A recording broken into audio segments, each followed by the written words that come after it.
Cool. Can you all see my screen? Okay. Yes. Awesome. I'm gonna pin you all too, so I see.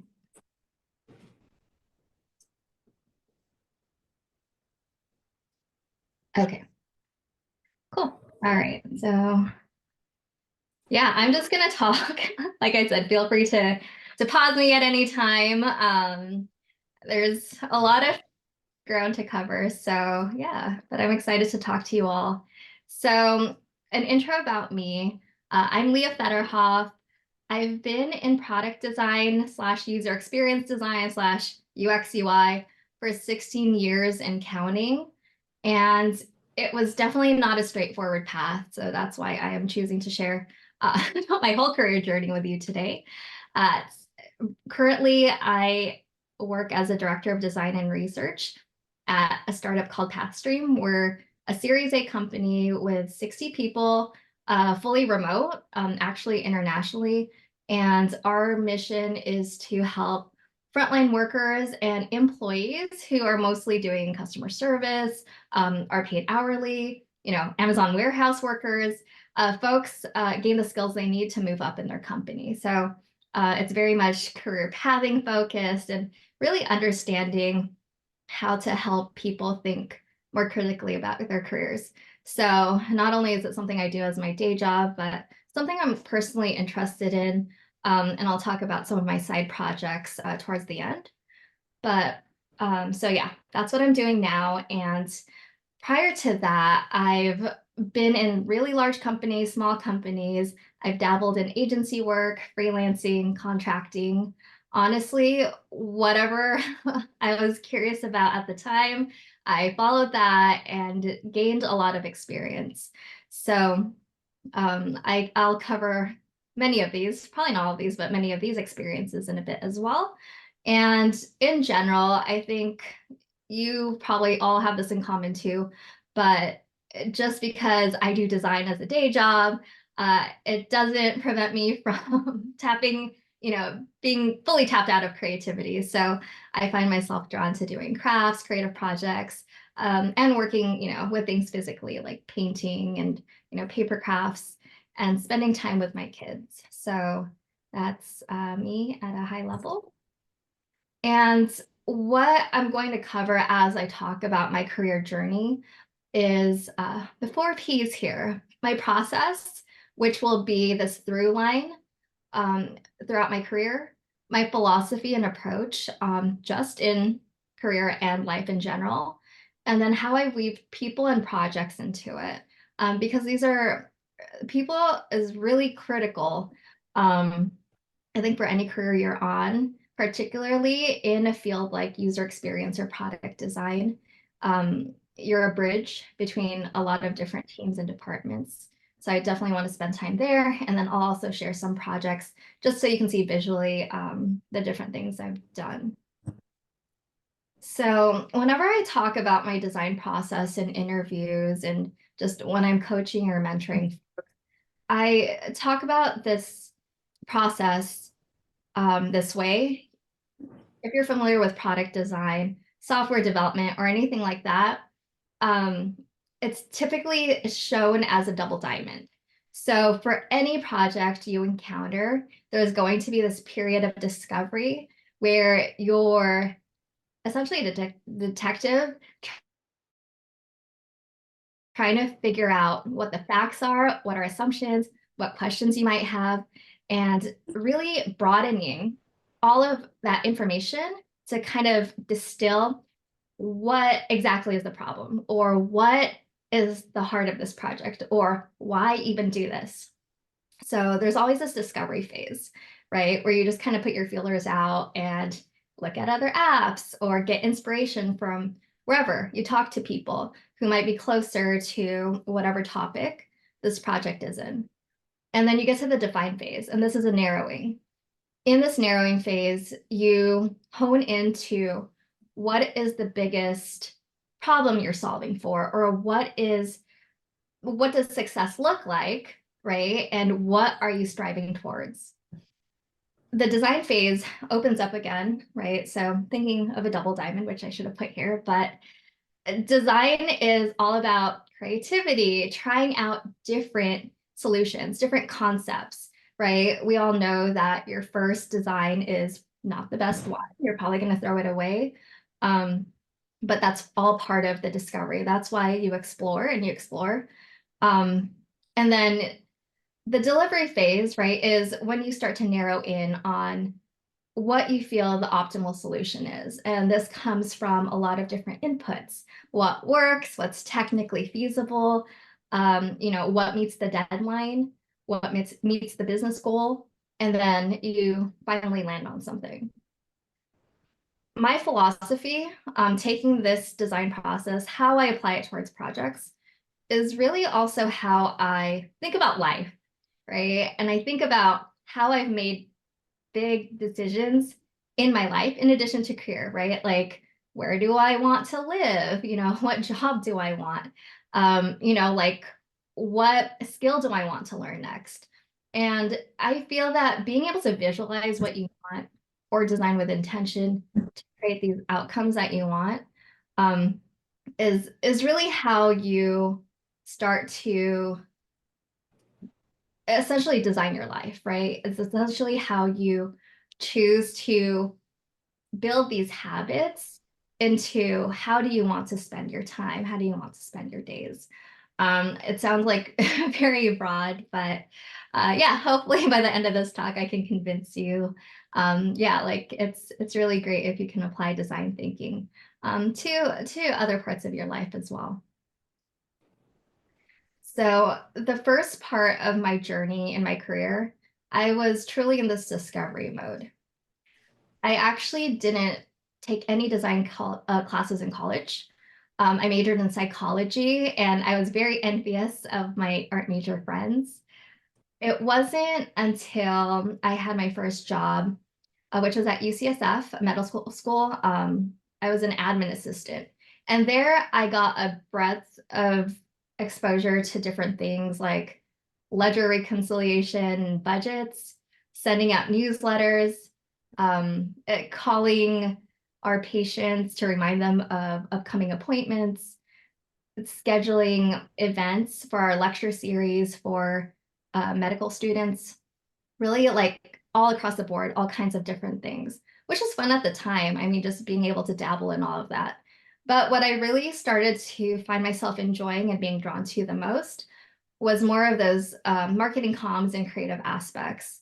So sending out online newsletters, updating our website, using Dreamweaver at the time, designing flyers. And I eventually did transition internally into a marketing communications role. And I was able to build up a portfolio through that first job. So the biggest piece of advice here, right? When you're in the discovery mode, you have to want to fall in love with the problem. And to fall in love with the problem, always follow your curiosity. Whatever, like you don't know, but you're like, I wonder, like, would I enjoy doing that? Or what's it like to be a, blank? Or, I really want to try my hand at this. Like you have the agency to do it. And at the time, I didn't think I'd be a designer and I had no idea what user experience design was. But I started to follow that, right? I moved from being an admin assistant into marketing communications because it brought me a little bit more of what I wanted. I didn't know if it was what I wanted for the rest of my life, but I knew I wanted to do more graphic design, more web design, and express my creativity in that way. So moving on to the define phase, what that looked like for me is when I started to actually transition into user experience. And this happened when I was taking some graphic design classes at the City College in SF. And I remember having a guest speaker talk to us about an emerging field called user experience design. And it was this marriage of graphic and web design and psychology, because not only did you solve a problem visually, but because it was interactive, like people could actually click on things. You had to understand if something that you designed was intuitive or not. You would talk to users and get feedback. And to me, that was really interesting because the reason I majored in psychology in the first place was I was inherently curious about people and how people thought and what caused people to do the things they did. And, like when I heard about this for the first time, it felt exciting and it really lit up my curiosity. And as a side, like this is the reason I enjoy guest speaking at, groups like this is because that's where I discovered UX for the first time. And it set my own career in a trajectory that I, might not have learned about otherwise or further down in my career. So taking that knowledge about what UX was, it's not like I immediately the next day enrolled, and got my master's. It would take me another couple of years and concurrently starting to move towards that direction to get my master's and to feel confident enough to call myself an aspiring UX designer. So what I ended up doing was in some of my in my marketing communications role, I started applying UX principles and practices into my marketing communications job, right? My title didn't change, but what I would do is like, turn to my coworker sitting next to me and show her the website I designed. And I would start asking her to do things like, hey, can you navigate to where the about page is? Or where would you think you would find information about, students who are enrolling next semester? And if she struggled, like I would take note of that and I would know I should probably fix that. Or she didn't understand the words that this button said, or wouldn't know where, she was getting navigated to. That was an issue, right? So I started using the job that I had to learn essentially about UX, right? Even though, no one like told me to, or, I wasn't like a formal UX designer yet. And it was because I wanted to try it out, right? So it was almost like prototyping what a UX career could look like for me. And that's how I eventually built up the confidence to enroll in an MFA program. And those things are expensive. So you better be sure if you're ever going to enroll in a master's program, which I think nowadays you don't need to. There's so many ways to learn about these skills, and freelance and find projects. But yeah, at the time it was the thing I needed to do. And yeah, it took a couple of years, but that's what it was all about, being able to gain that confidence. So after that, I ended up getting my MFA, and then I had some opportunities during and after that program that allowed me to actually practice UX in the real world with the title of being a UX designer. But it wasn't all like, okay, I got my dream job and like I'm good. My first few UX jobs were a lot of testing the waters. Yes, all of these jobs. I was an intern with the Google Webmaster team, which is essentially like if you go to like gmail.com and you don't have a Gmail account, you land on this page that basically has a headline and 3 bullet points about why you should get a Gmail account. All Google products at the time had some kind of landing page like this. And I was lucky enough to land an internship with that team because it was probably the closest I could get to UX. And especially, for a well-known company, to really see what it was like working with a big team that thought like this. And then after that internship, I had the opportunity to contract at an agency called Attic. I think they're still around in SF. And my project there was now defunct site called dig.com, kind of like a Reddit, a lot of like different news stories and a variety of topics. And I helped clean up the navigation. And this is where I really honed into my craft. So the MFA itself taught me how to test with users using a usability lab, really apply the design process in a very academic way. At Attic, what I learned was how to wireframe and create the cleanest wireframes ever, even though they were just boxes and arrows, and be able to present that to a client and walk them through it in a way that they didn't need to be a designer themselves to understand what we were designing for, right? So it was a blueprint of here's how we're planning to update these different parts of your website.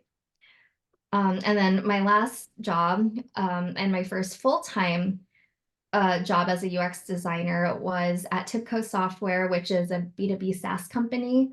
So they created a lot of software that large businesses used for a variety of things like business processes, business logic, creating forms, and really just managing a lot of their data on the cloud.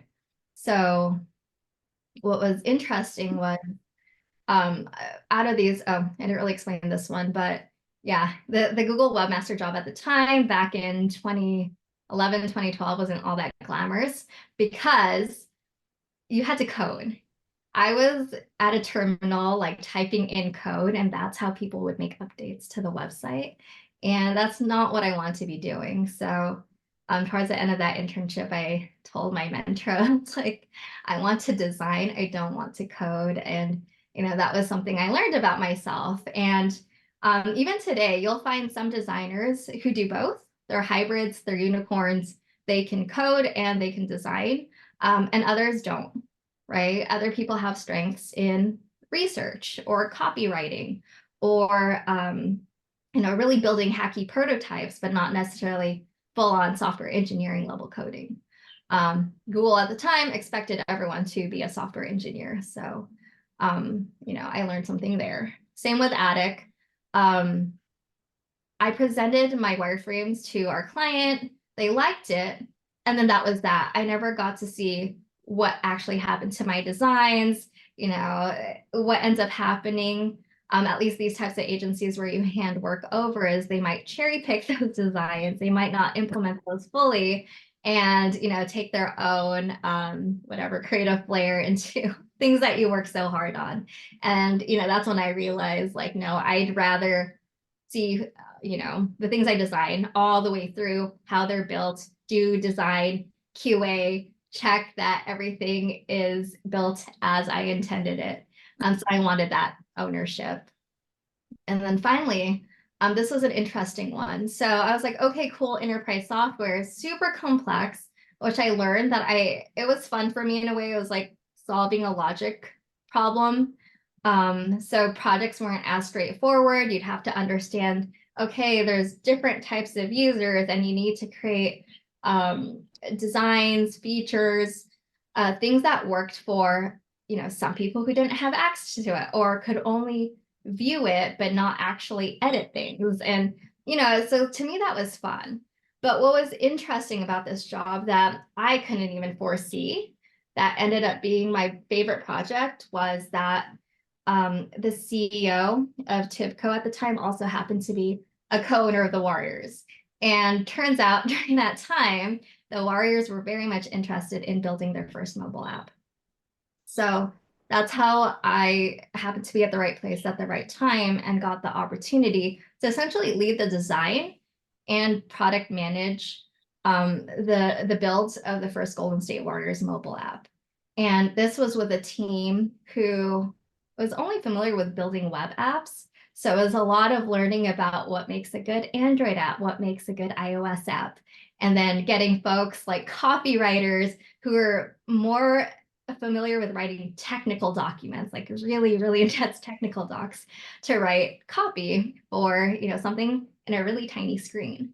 And I was working with engineers who were both, in the office and also overseas. We had partners in China and India. And, for the first time, I started to see my career beyond just design, but as kind of like an orchestrator of all these different teams, getting everyone aligned to the same vision. So I would create wireframes, like plans on how to build the app. I would pitch that to the marketing team. On the Warriors side, get approval for that. They wanted gamification, so I would incorporate gamified elements. And then I would make sure our engineers could build that. I would make sure that, we had the right words to explain what this feature was. So it was a really interesting time because, yeah, mobile apps were still pretty new. And, and I had never been in a role before where it was essentially a project management role combined with being led, right, by design. And, and to this day, like, I think that's where I got this intrapreneur spirit.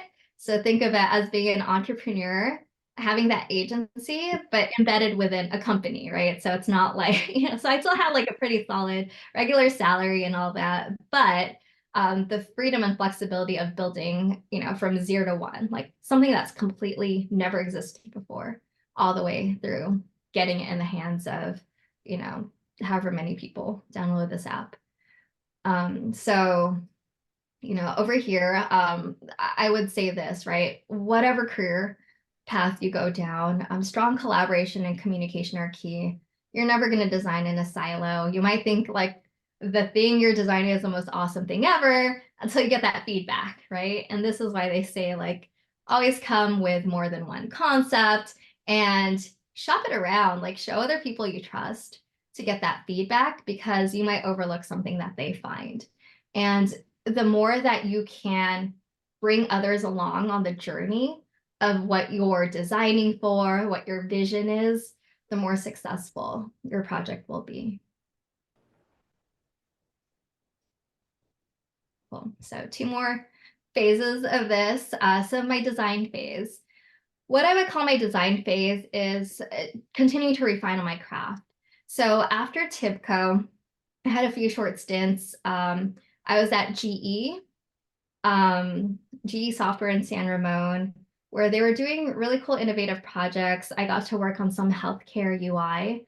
That's where I realized there's a lot of red tape in redesigning any type of healthcare device interface, just because, it's so critical, right? It is life or death. Like that's probably one of the only places where you can say like a design can make or break, someone's actual life. And then there's just a lot of restrictions trying to do user testing with doctors and nurses. They're really busy people. So I didn't last there too long and I knew it and I wasn't happy there. So I ended up doing my first side project for a few months. And then during that time, a recruiter reached out to me with a contract opportunity for Nest. So Nest creates smart thermostats and other smart devices for your home. Was acquired by Google in 2014. And what I got to do there, so I sat on the marketing side of Nest, was really work with strong visual designers, copywriters, and I got to produce things like this. So in addition to just building features for the web app and our e-commerce promos and integrations with the mobile app, I also got to produce artifacts that actually help the business. And this is the first time that, I realized how intertwined design is to things like revenue and how many clicks does someone go through. If you're a customer who lands on the Nest homepage for the first time and you decide to sign up for a newsletter or indicate some kind of interest in one of our upcoming products, right? You go through this pre-purchase phase. And then say you end up buying that product and start a subscription, right? Then we have all these ways via email to promote different features to you, to educate you about what you just purchased. Or, some campaigns, like if you happen to buy our thermostat, did you know if you also have our fire alarm or smoke alarm, they work better together, right?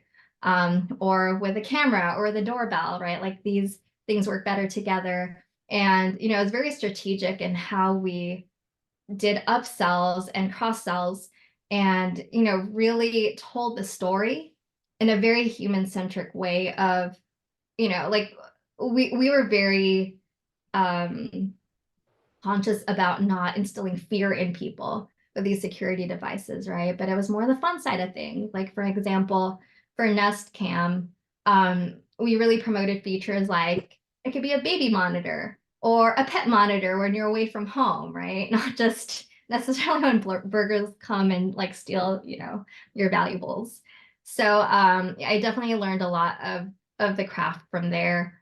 And then, being able to produce artifacts like this, where we would like literally lay it out in a whole conference room and have execs like walk through and decide which emails do we need to cut, where do we need to, optimize our comms or our drip campaigns, all of that. And it was, a really interesting experience. The other piece here, during my time at Google, and what I realized about companies that are at a global scale. So at the time when I was at Google, I think worldwide there were about like almost 200,000 people, which is like a whole city, or a couple cities. So having a global reach like this means you really have to know who you're designing for.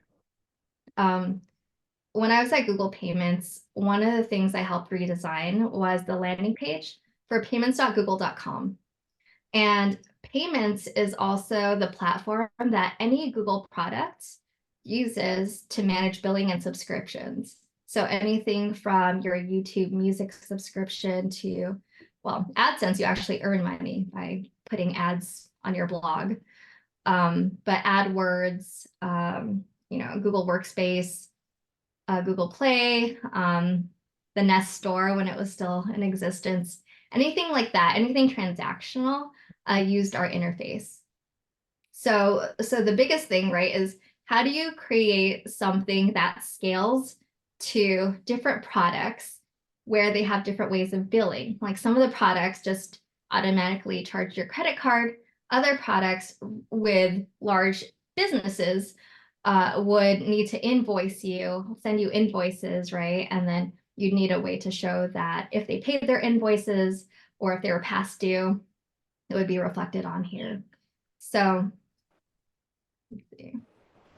So in this part in particular, for instance, right, this was probably several weeks of work just trying to do the discovery, really understand for something like Google AdSense in particular, what are all the variations that this card could show? What situations could a user be in at different parts of their payments journey? So an example here is if I had Google AdSense on my webpage and people were clicking on it, this is showing me that by the time I earn $200, that's when I will get paid out. And it's called a threshold payment because it has to hit a certain bar for me to get my money out. What I could do, though, is elect to have a self-hold.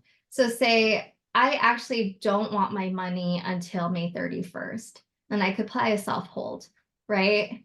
What that means is when I design for it, I need to have a place where a user can manage that self-hold, that it displays accurately, and that it doesn't say you're just going to get paid $200, but that we're very clear that because you put the self-hold on, we're not going to pay you until your indicated date of May 31st, right?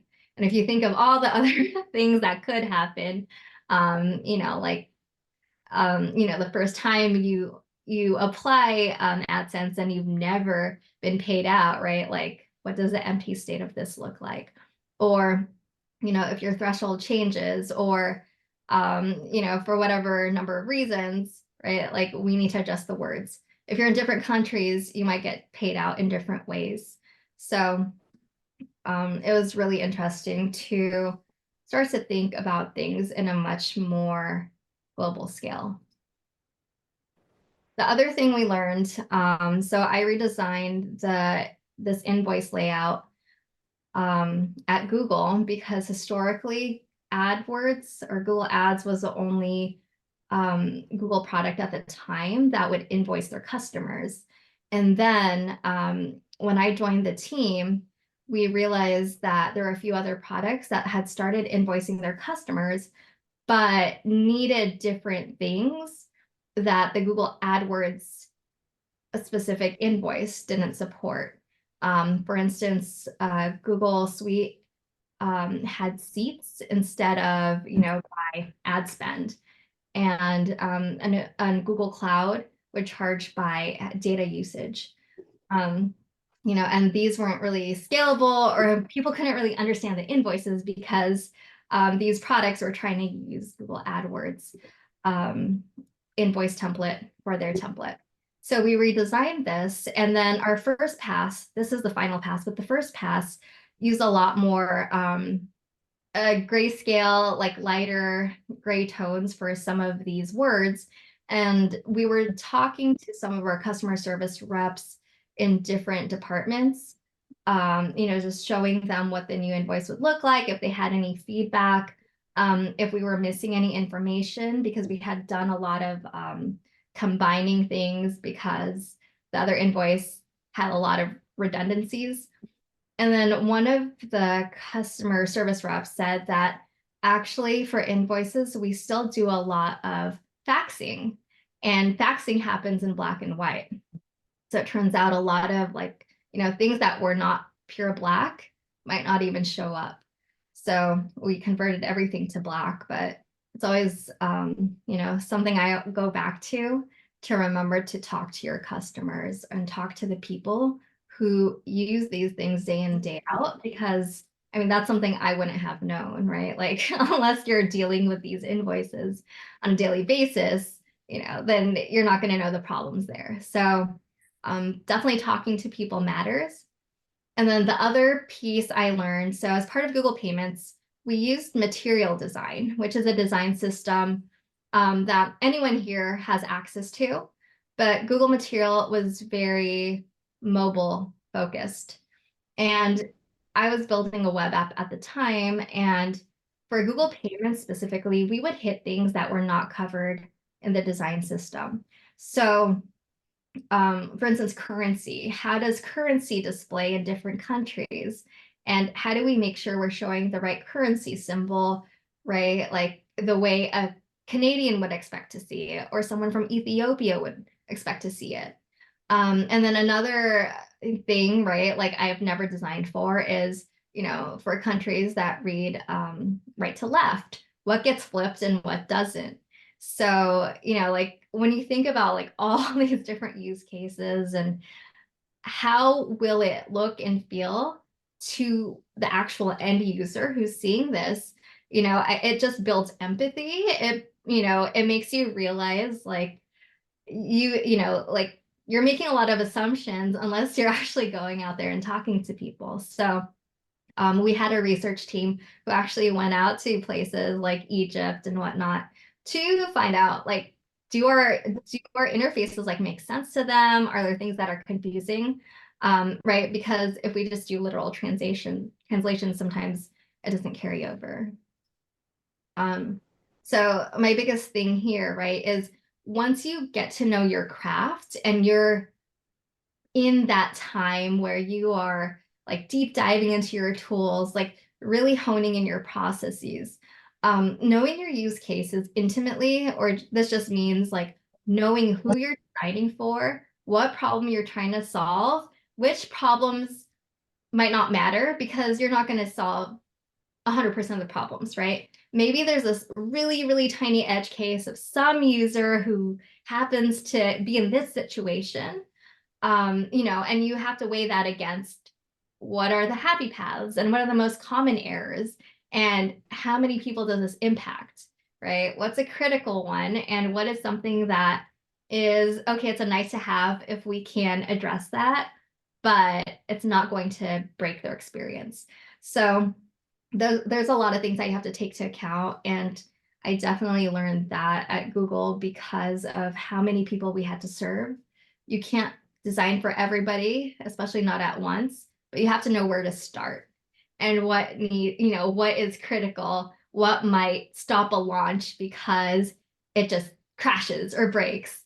And as another example, when I was working on that payments interface for, what was it called? It was a division, I think it was called AdMob. So it was a Google AdWords type product specifically for mobile. We didn't, there was something that broke in mobile, and I had to escalate that as like, we can't launch with this because it's a mobile product, and this text gets cut off, right? And you have to be very aware, right? In other places that wouldn't have mattered, because most finance people who were on our payments pages were going to be on large monitors, but for something like mobile, it just didn't make sense to not have something mobile friendly. So always know, once again, who you're designing for, what your design approach is, and get alignment on that. Because when you have guiding principles and those values to guide your decisions, it just makes things easier in the long run. It shortcuts a lot of opinions and back and forth, like, should we do this, should we not? If you can be like, we're always going to be clear about our words, or we're always going to use this button color for the primary action, or whatever that is that you can articulate and everyone agrees to, then you can use that as your source of truth. We're always going to prioritize the masses over the one edge case. If 5 different products who are integrating with, the project I'm working on, all have different asks, like, we want our navigation bar to look like this, not that.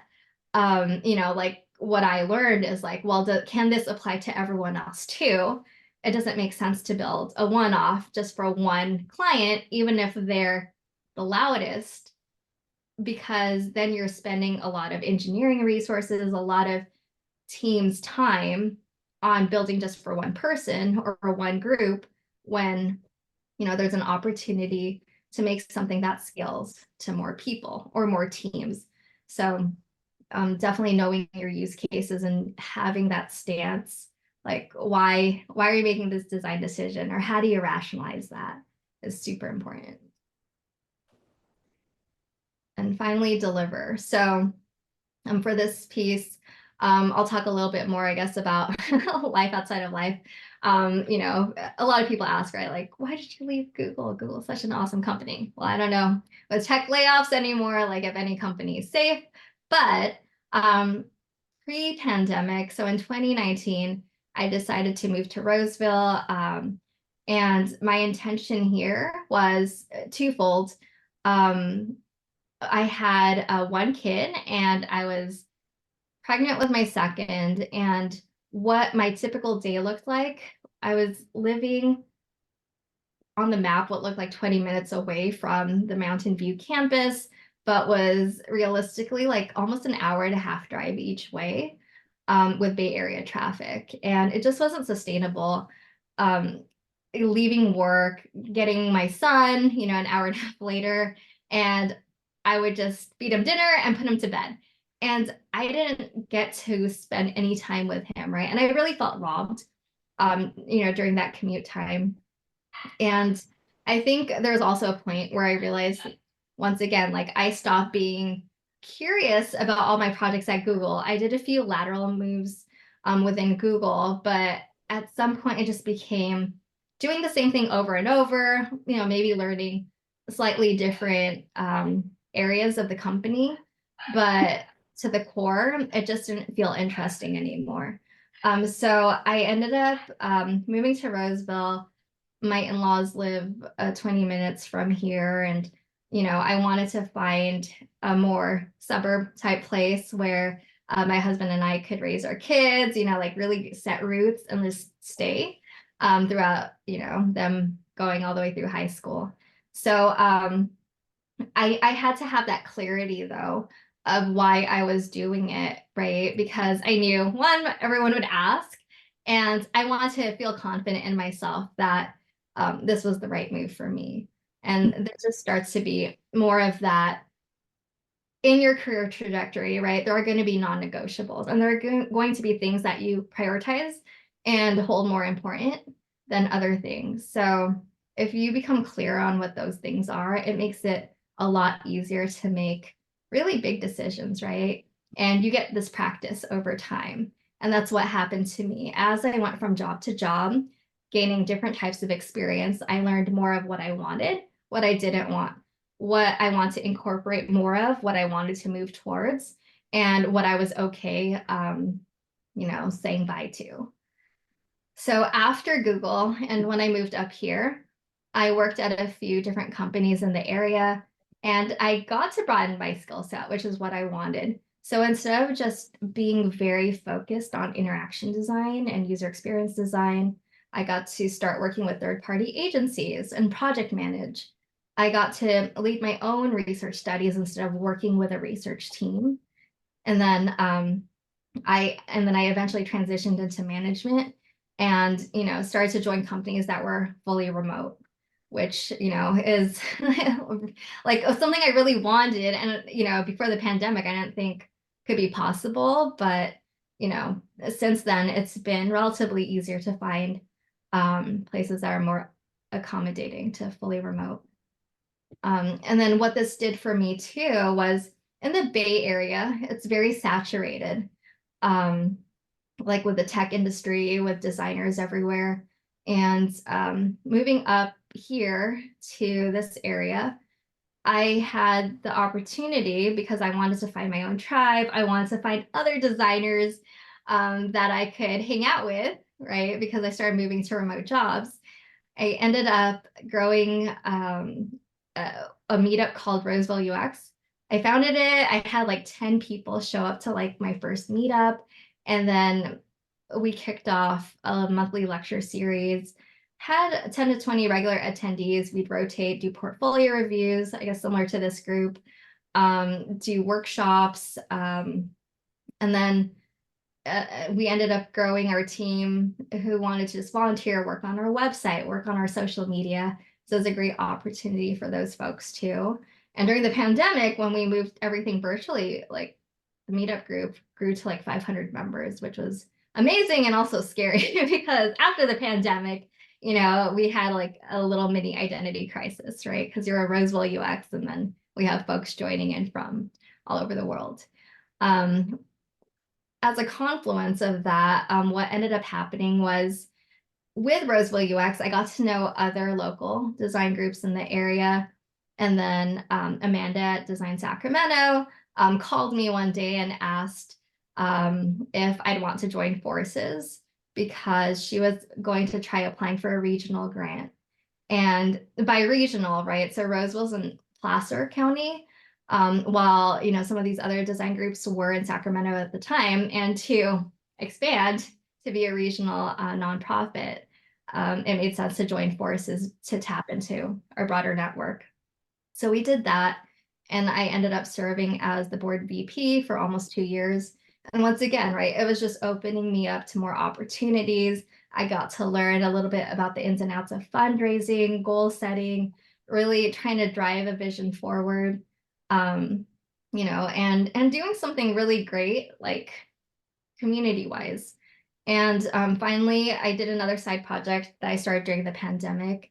And it's a podcast where I interviewed women of color on how they design their lives by redefining their definition of success.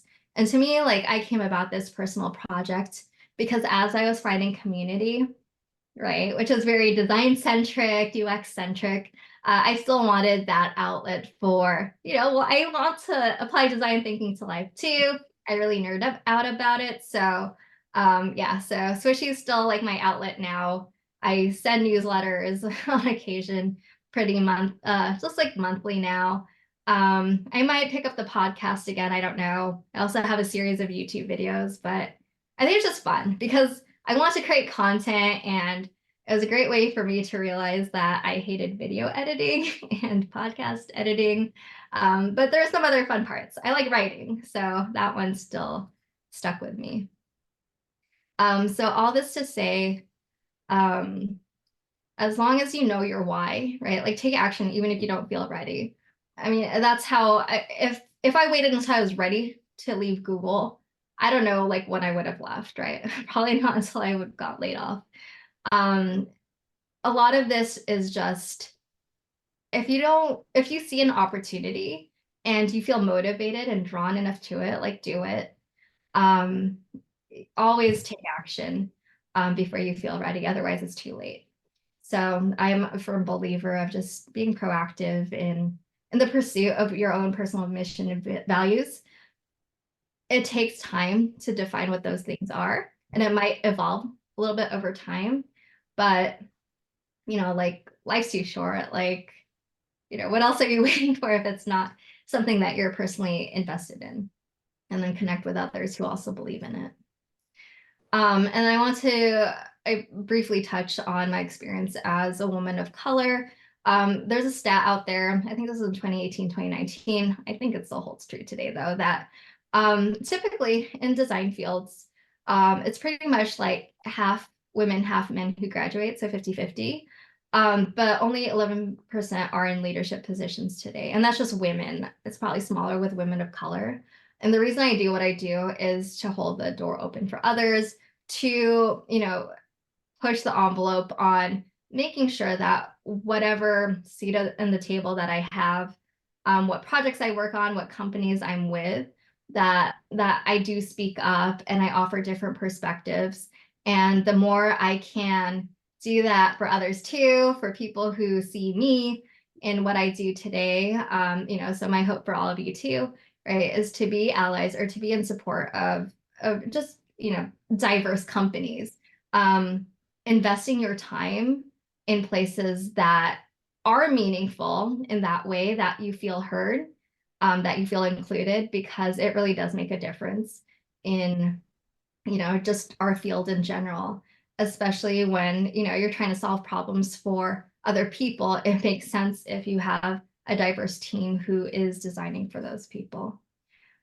So just to summarize that too, find places you can grow, where you feel that your ideas are heard, and don't tolerate the places that make you feel the opposite, right? It's never worth your mental health or your time. And if you have a job, right, where you spend a majority of your life in, and you bring that negative energy home or, to other people around you, it's never worth it. So yeah, okay. I'm tired of talking. So that's all I have. I appreciate it. If you want to connect with me on LinkedIn, feel free. You can check out my projects. I have swishie.com, which I mentioned. And then I'm starting actually another podcast project with a couple of my friends called yourasianbesties.com. So stay tuned for that. Actually, I just have the URL, but I don't have anything on the website yet. But you check back next month, there might be more on it. So yeah, okay. Questions. Oh gosh, I took up the whole hour. I'm so sorry, but thanks all. Yes. Okay, I see a question here from Valentina. Yeah, my advice for designers affected by tech layoffs. Utilize your networks, build your network. Like I said, connect with me. I mean, for one, groups like this, groups where you have mentors, so ADP list, or I mean, there's so many out there. There's Facebook groups I'm in, like women in UX, women in product, and then Slack groups like Hexagon UX. So these are very female oriented, obviously, but I'm sure there's like equivalents for all you guys out there. Yeah, build those networks and then offer your services. I mean, it's still like paid, but just because there's tech layoffs for the larger companies and enterprises in the tech industry, there's still opportunities, right, for a lot of people. So a lot of people, to counter the layoffs, I know a lot of people personally who decide to go on their own path. Like they become career coaches or consultants or do something completely different. And a lot of these require websites, or they want to build their own app. They want to do their own startup, right? So these opportunities exist, right? And some ways are getting your foot in the door. If you need to build your portfolio just to get that experience and getting a job is a struggle, start working with people, like see how you can help. Volunteer for nonprofits, right? Like through CCA, I've been able to get some folks, opportunities to design websites for other people.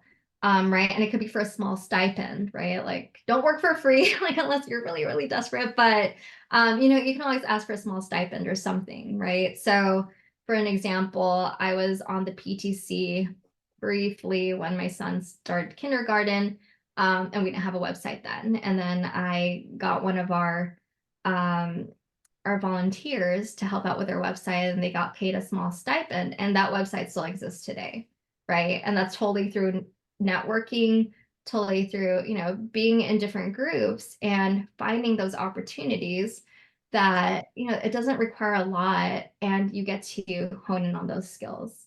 So I think that's my biggest piece of advice.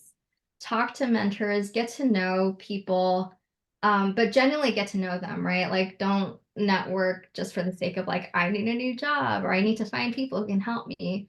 But and also there's ways you can contribute too, right? If you partner with, a new engineer or a researcher who doesn't have the design skills, and you'd be able to complement them too, right? So find those partnerships and build something really cool together and get that experience under your belts. I think the hardest part of what makes hiring junior designers hireable is the lack of experience and this whole chicken and egg thing. But I honestly see any work you do as part of volunteering, as part of a different group, with a business, like a local business, any of those like give you that real world experience. Of course. Anyone else? Questions? Yes. So a lot of us here in this room are seniors in the program. This is our last semester. A lot of us want to move into like the UX UI world. What are some best practices would you suggest for showcasing a UX project, given how expensive they seem?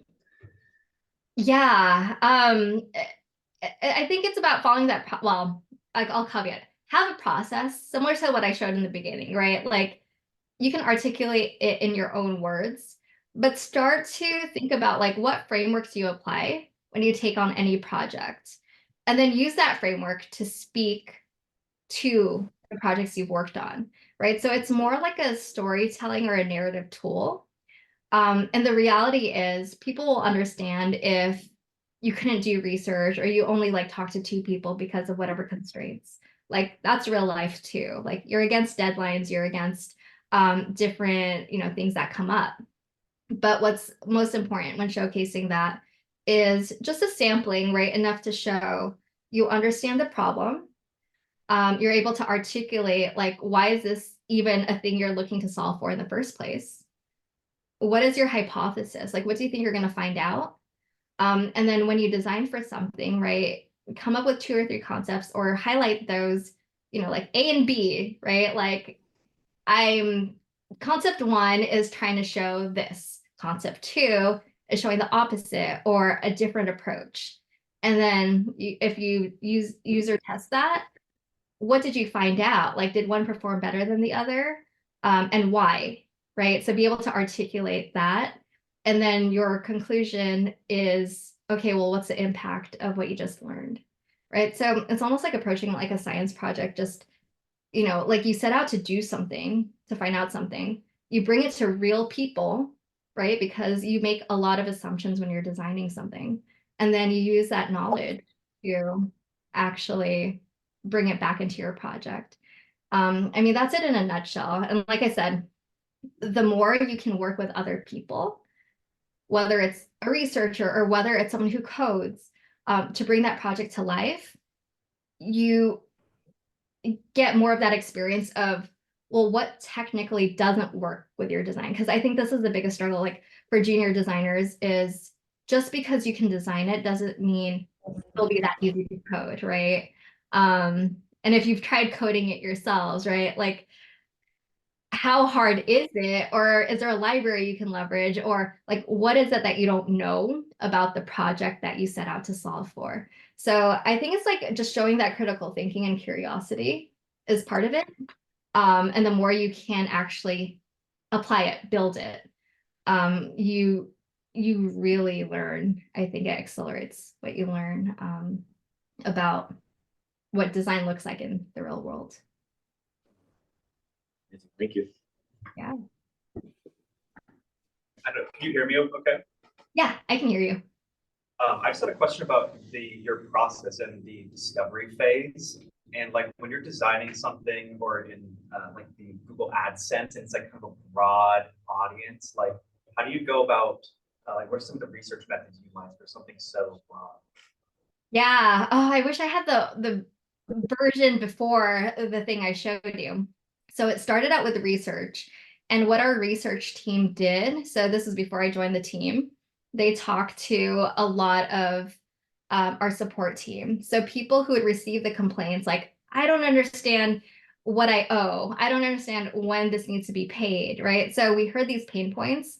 And before we redesigned this version, their billing interface had a lot of, it looked like an accounting sheet. So there was, instead of like negative balances, there would be things in parentheses. And it was like making a lot of assumptions that like this person was an accountant. So the research showed that we needed to be a lot clearer about what someone owes and when do they owe it. And that's why that hero card, that big card, was front and center, just to make it very clear those are the very first things you see on that screen. And then, you know, the other things that followed. Some of the other things were, where do you add additional credit cards? Where do you put your billing profile, right? So what's your billing address? What's your, you know, like your social or your EIN or whatever information needs to be there. And then you just work through prioritizing that. But the biggest thing from the research was billing confusion.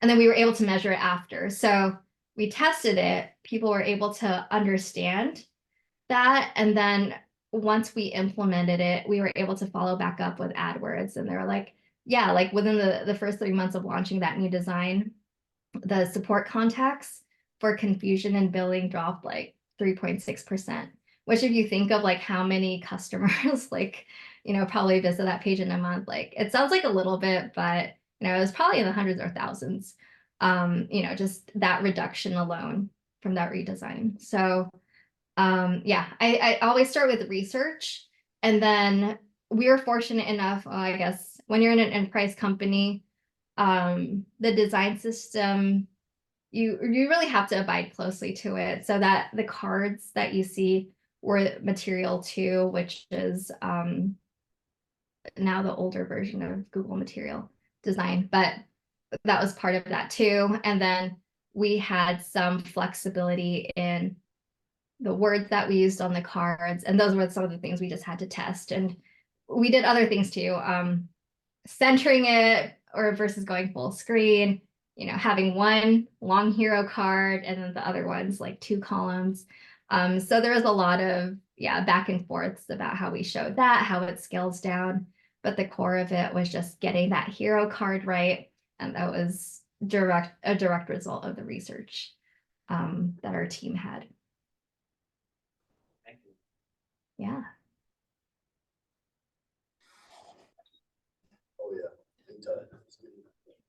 Oh yeah. I just have a kind of like a really open-ended question, but what are some like good resources to either learning like the tools of the trade? Like, do you have any like YouTube videos or people that you can recommend to try to lower the barrier to entry of getting into UX?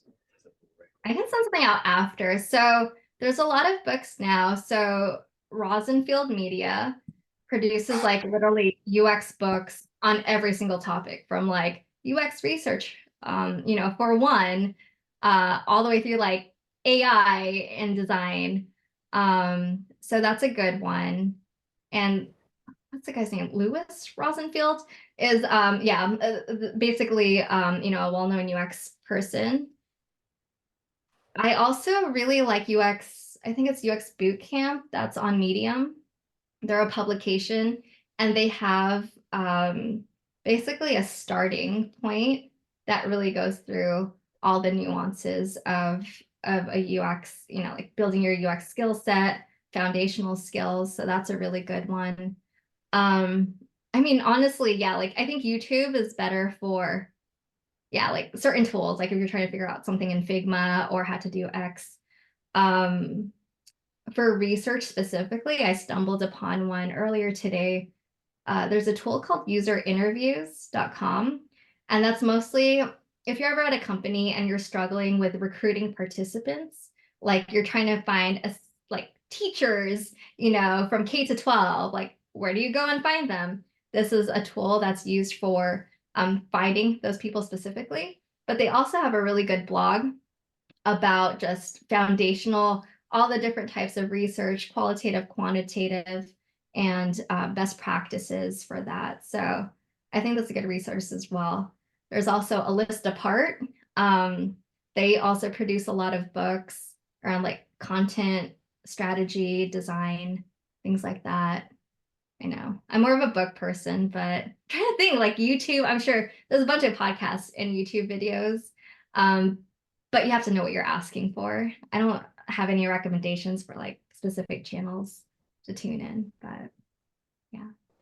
Cool. Thank you. Appreciate it greatly. Yeah, of course.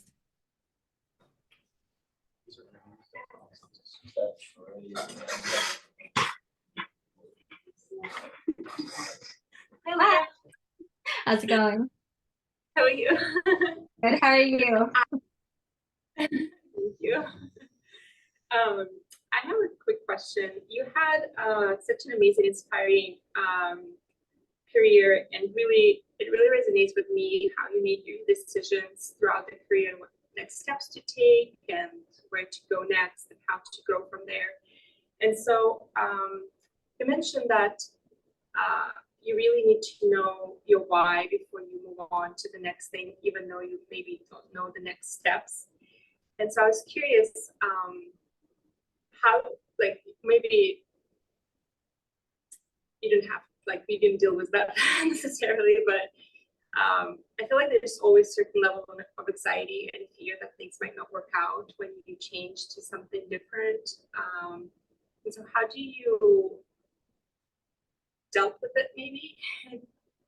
Yeah. No, that's a really good question. It starts out with finding the right amount of risk that you can tolerate, right? Like if you're dependent on your salary and like no one else is there to help you, like by all means, like don't quit your job the next day.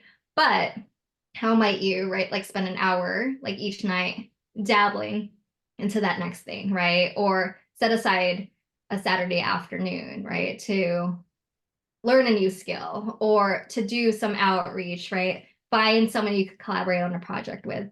It's kind of like prototyping or trying things out that start to de-risk that decision, right? Like I mentioned, like I didn't go straight after learning about the UX field to enroll in an MFA program.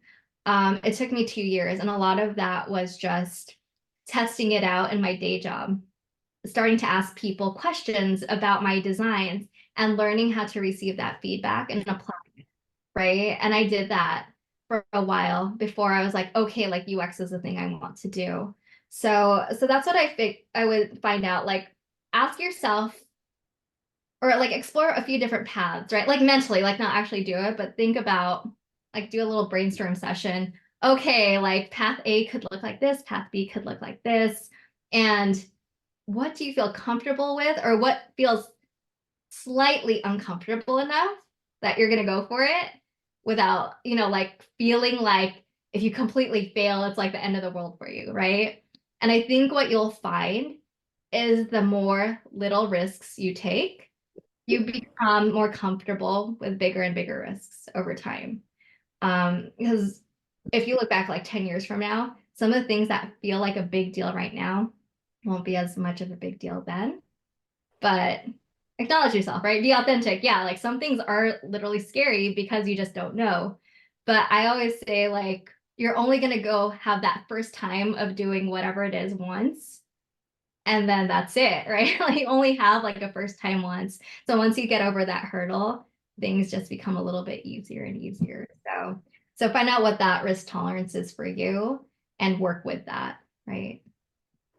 Awesome. Thank you so much. Good luck.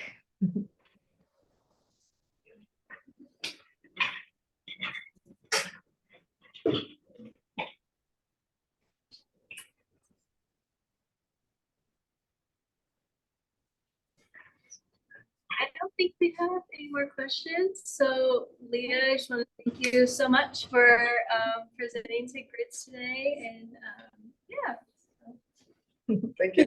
thank you so much. I appreciate it. This was really fun. And yeah, definitely ask me any other questions that they come up afterwards. I'm always happy to chat. So yeah, and best of luck for all of you graduating this year. Congrats. Like you're almost there and I'm excited for you. Thank you. you. Bye. Have a good one. Brenda.